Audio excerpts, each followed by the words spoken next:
abantu benshi bafite imipango yo gukora, abantu baba bashyize ibintu ku murongo, afite ikintu ashobora gukora yiyumvamo yumva yakora kandi kikamuteza imbere cyangwa se kikamuhereza imibereho myiza, ariko buri uko ashatse kugikora ahita atekereza ngo nzabikora ejo, ubu se nibambona baranseka, ntabwo wabishobora, nzabikora ejo.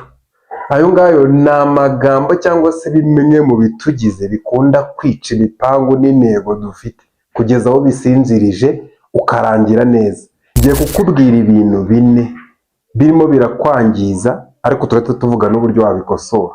Kora subscribe kuri famu nkwereke utuntu tugiye kwikorera. Ikintu cya mbere ugomba gukura mu nzira nicyo bita procrastination. Procrastination ni ugusubika, kwimura ikintu wari gukora. Iyo tuvuze procrastination, iyo uvuze ngo iyo igihe kigeze wapanze gukora ikintu ukatuvuga nzagikora ejo, ejo hagera nzagikora ejo, ubu si uyu munsi ko mbona afite akanya gato nzagikora ejo, iyo niyo bita procrastination, umwanzi w'igihe. Uko ugenda usunika ibintu niko ujya muri mayinazi y'inyungu wari kubona iyo icyo kintu gitangira. Urugero, uravuze uti uyu munsi ndaza kujya gukora siporo, noneho agahe ko kujya gukora siporo karageze, aravuze uti ndumva sinzi ukuntu bimeze, ndumva ntazi, utangiye gushyiraho impamvu na excuse uyise ubyimurije ngo noneho ejo ibintu nzakora, ndazindukira muri siporo, ejo byagera ukabyimura. Icyo nicyo bita procrastination. Ugomba kugira self discipline yo kuvuga ngo niba mvuze ngo nzakora ejo siporo, niba mvuze ngo ejo ndatangira gusevinga, niba mvuze ngo ejo ndakora icyo kintu, ugomba kumakinga sure ko icyo kintu wagishyize mu bikorwa. Nibwo buryo bwonyine procrastination icyo kiza kitagufata. Igice cya kabiri ugomba gukura mu nzira nicyo bita compare with others, cyangwa se kwikomparinga n'abandi. Ibyo bivuze kwigereranya n'abandi. Urabona, iyo utangiye kundeba ugatangira kureba icyo turushanwa, uba urimo urinjira mu yindi si, kandi si itari nziza kuri wowe. Ni ukuvuga ngo wungukiramo ibintu bibiri kandi ugahomberamo ibyo bintu. Ushobora kunguka ko usanze hari utwundusha, ngiye nkurusha dukeya, ukishima, ukagira kuraje, ugakora, ugakomeza. Cyangwa se ugasanga ndakurenze n'ahantu ndi kuhagera, urabona harimo intera nini, ukahita ucika intege n'ibyo wari gukora ukabyihorera. Iyo ngiyo niyo bita, icyo nicyo kintu cya kabiri ugomba gukura mu nzira bita to compare with others. Ugomba gukuraho kwigereranya n'abandi. Turashaka wowe ubwawe, ibitekerezo byawe biri unique, nibyo bifite agaciro kurusha ibyanjye. Byanjye byihorere, kora ibyawe. Icya gatatu nicyo bita negative thoughts. Ikintu cya gatatu ugomba gukura mu nzira nicyo bita negative thoughts, cyangwa se ibitekerezo bitari byiza. Urabona, ejo nari ndi kubivuga muri video zashize nakoze ibintu narabivuze. Mbere y'uko bajya gukora iyi meza n'iyi mashini n'iyi ntebe n'iyi myenda y'abatekinisiye nambaye, byabanje kuba igitekerezo cy'umuntu. Yaricaye atekereza nyine ni gute iki kintu cyakwapurika. Mbere y'uko kijya, arangije agikura mu mutwe agishyira hakigerwaho.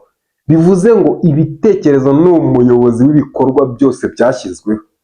Bivuze ngo ntabwo wakora ikintu utabanje gutekereza, keretse iyo baguhaye komande uti kora kiriya, sawa. Ariko niba ushaka guhanga ikintu, shyira ibitekerezo ku murongo. Bivuze ngo gushyira ibitekerezo ku murongo, aho kugira ngo ni ugukuramo izo negative minds, ibitekerezo bitari byiza. Bivuga bityo, sinabishobora, nta kintu nshoboye, ibintu ntabwo wabikora, ibintu birakomeye, ibintu si ibyawe, nta muntu wanyu wigize ubigira. Ibyo nibyo bita ibitekerezo byo mu mutwe byangiza. Ibyo bituma nta kintu kizima ushobora gushyira mu mutwe, ushobora guhinduramo ibifatika. So anytime usanze cyangwa se wifashe urimo uratekereza ibitekerezo bibi, ihita ubihinduramo ibyiza, uvuga uti ibi nabikora, noneho nabikora. Baravuga ngo mu gitabo bita Think and Grow Rich, baravuga ngo whatever your mind can conceive and believe it can achieve. Icyo ubwonko bwawe butekereje bukacyemeranwa bukacyumvikana, icyo kintu kigerwaho. Bivuze ngo iyo udashyize ibitekerezo byawe ku murongo bigire positive, bihore biripitinga muri wowe mpaka subconscious mind yawe bifashe, birangira ibitekerezo bibi birimo birakwica, birimo birica za plan wari ufite. Impamvu ibintu wari gukora 2025 still no 2026 utarabikora ni ukubera negative mind, ibitekerezo bitari byiza uhora wibwira cyangwa se wifata buri gihe wagiyemo. Reka nkwibutse, the child of the snake is snake. Umwana w'inzoka nawe ni inzoka. Bivuze ngo hari system uri gukurikiza neza ushobora kuba warakuye ahantu. Ejo ndimo ndavuga kuri, ejo nakoze video ivuga ku cyo bita proximity, imbaraga z'abakuzengurutse, ibyo bakugiraho cyangwa se imbaraga bakugiraho no guhora ubumva ibyo bakora n'ibyo batekereza. Uzanyarukire kuri famu uyirebe. Ndashaka urimbura icyo kintu cya gatatu bita negative mindset. Ibyo biraza kwita bitugeza ku kintu cya kane ugomba kurimbura, iki cy'abantu benshi gikunda kubananira. Icya kane cyo bakunda kwita proximity. Ubwo nari nabivuze muri video yashize n'ubongiye kwivuga. Icya kane bakita proximity. Sasa proximity is a power. Proximity ni iki? Proximity ni imbaraga abantu twirirwana badufiteho. Yego, abo mukorana mu kazi, inshuti zawe, eri urimo, nyine bagufiteho imbaraga zimeze gute. Urabona narabivuze muri video zashize, uranyarukira kuri channel zirebe uyumve. No kuvuga ngo sometime usanga ahantu ugiye gukorera, ahantu wimukiye, ahantu muri inshuti zawe, sometime usanga udakunda ibintu zikora. Yewe iyo ubonye bari gukora ibintu uravuga uti ibintu mukora nibyo sibyo, simbyishimiye, ukabyanga ukabigaya. Nibyo, icyo ni icya mbere. Ariko kubera ko ubwonko bwacu subconscious mind igerageza kwisanisha naho turi kugira ngo tube comfortable cyangwa se twumve dutuje, mu rwego rwo kuturinda, birangira ari byo bigize gute, ari byo biturangije.